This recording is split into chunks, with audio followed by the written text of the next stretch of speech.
ఈరోజు మనం వంటల గురించి కాదు, మనం వండిన వంటలు వృధా కాకుండా ఎలా కాపాడుకోవాలో మాట్లాడుకుందాం. మీకు తెలుసా, ప్రపంచంలో తయారయ్యే ఆహారంలో దాదాపు 3వ వంతు చెత్తబుట్టలోకి వెళుతోంది.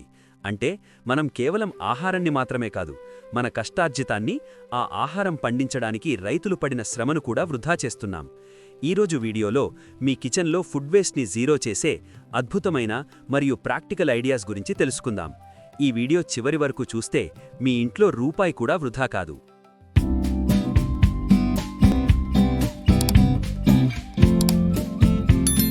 ముందుగా మనం చెయ్యాల్సింది ప్లాన్డ్ షాపింగ్. చాలామంది సూపర్ మార్కెట్కి వెళ్ళినప్పుడు ఆఫర్లు చూసి అవసరం లేని కూరగాయలు, సరుకులు తెచ్చేస్తుంటారు. అవి ఫ్రిడ్జ్లో ఉండి కుళ్ళిపోతుంటాయి. అందుకే ఎప్పుడైనా షాపింగ్కి వెళ్లే ముందు ఒక లిస్ట్ రాసుకోండి. మీ ఇంట్లో ఆ వారం ఏం వండాలనుకుంటున్నారో ముందే డిసైడ్ అవ్వండి. దీనివల్ల అనవసరమైన ఖర్చు తగ్గుతుంది, ఆహారం పాడవదు. ఇంకొక ముఖ్యమైన విషయం, కూరగాయలు స్టోర్ చేసే పద్ధతి. ఆకుకూరలు తెచ్చిన వెంటనే వాటిని కడిగి, ఆరబెట్టి ఒక కాటన్ క్లాత్లో లేదా పేపర్ టవల్లో చుట్టి బాక్సుల్లో పెడితే వారం రోజుల వరకు తాజాగా ఉంటాయి. మనం చేసే మరో తప్పు ఎక్స్పైరీ డేట్స్ సరిగ్గా చూడకపోవడం. ఫ్రిడ్జ్లో వస్తువులను సర్దేటప్పుడు ఫస్ట్ ఇన్ ఫస్ట్ అవుట్ పద్ధతిని పాటించండి. అంటే పాత వస్తువులను ముందుకు, కొత్తగా తెచ్చిన వాటిని వెనక్కు సర్దండి. దీనివల్ల పాతవి పాడవ్వకముందే మనం వాడగలుగుతాం.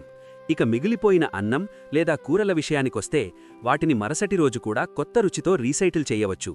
ఉదాహరణకు, మిగిలిన అన్నంతో ఫ్రైడ్ రైస్ లేదా నిమ్మకాయ పులిహోర చెయ్యొచ్చు. మిగిలిన ఇడ్లీలను కట్ చేసి పోపు పెడితే ఇడ్లీ ఉప్మా రెడీ అవుతుంది. ఇలా కొంచెం క్రియేటివిటీ ఉపయోగిస్తే పాత ఆహారం కూడా కొత్త వంటకల్లా మారిపోతుంది.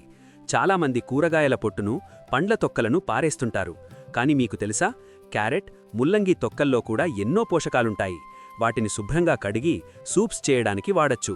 అలాగే అరటి తొక్కలను, కూరగాయల వ్యర్థాలను పారేయకుండా మీ ఇంట్లో మొక్కలకు ఎరువుగా వాడండి. దీనివల్ల మీ గార్డెన్ బాగుంటుంది మరియు చెత్త కూడా తగ్గుతుంది. కిచెన్లో వృధా అయ్యే ప్రతి చిన్న వస్తువును ఎలా ఉపయోగించుకోవాలో తెలిస్తే మీ ఇల్లు ఒక ఎకో ఫ్రెండ్లీ కిచెన్గా మారుతుంది. వడ్డించేటప్పుడు కూడా ఒక చిన్న జాగ్రత్త పాటించాలి. మన కళ్లకు నచ్చింది కాకుండా మన పొట్టకు ఎంత కావాలో అంత మాత్రమే వడ్డించుకోవాలి. చిన్న ప్లేట్లు వాడటం వల్ల తక్కువ వడ్డించుకుంటాం, మళ్లీ కావాలంటే తీసుకోవచ్చు. దీనివల్ల ప్లేట్లో ఆహారం మిగిలిపోయి వృధా అయ్యే ఛాన్స్ ఉండదు. పిల్లలకు కూడా చిన్నప్పటి నుండే ఆహారం విలువను నేర్పాలి. అన్నం పరబ్రహ్మ స్వరూపమని మన పెద్దలు అందుకే చెప్పారు. ఒక్క మెతుకు వృధా చేసినా అది ఒక రైతు శ్రమను అవమానించడమే. చివరగా, కొన్నిసార్లు ఫ్రిడ్జ్ కూడా ఫుడ్ వేస్ట్కి కారణమవుతుంది. ఫ్రిడ్జ్ టెంపరేచర్ సరిగ్గా లేకపోతే పాలు, కూరగాయలు త్వరగా పాడవుతాయి. ఎప్పటికప్పుడు మీ ఫ్రిడ్జ్ని క్లీన్ చేస్తూ ఉండండి. ఏదైనా వస్తువు పాడవుతోంది అనిపిస్తే దాన్ని వెంటనే డీప్ ఫ్రీజ్లో పెట్టి ఫ్రీజ్ చేయండి. ఉదాహరణకు, టమోటాలు ఎక్కువ ఉంటే వాటిని ప్యూరీ చేసి ఫ్రీజ్ చేస్తే నెలల తరబడి వాడుకోవచ్చు. ఇలాంటి చిన్న చిన్న మార్పులు మీ కిచెన్లో పెద్ద మార్పును తీసుకొస్తాయి. ఈ వీడియోలో నేను చెప్పిన టిప్స్ మీకు నచ్చితే వెంటనే పాటించడం మొదలుపెట్టండి.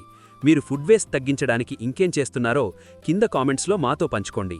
ఈ వీడియోని మీ ఫ్యామిలీ మరియు ఫ్రెండ్స్కి షేర్ చేయండి. మన బ్రిస్క్ ఫ్లేవర్స్ ఛానల్ని సబ్స్క్రైబ్ చేసుకోవడం మర్చిపోకండి. Thank you for watching. Stay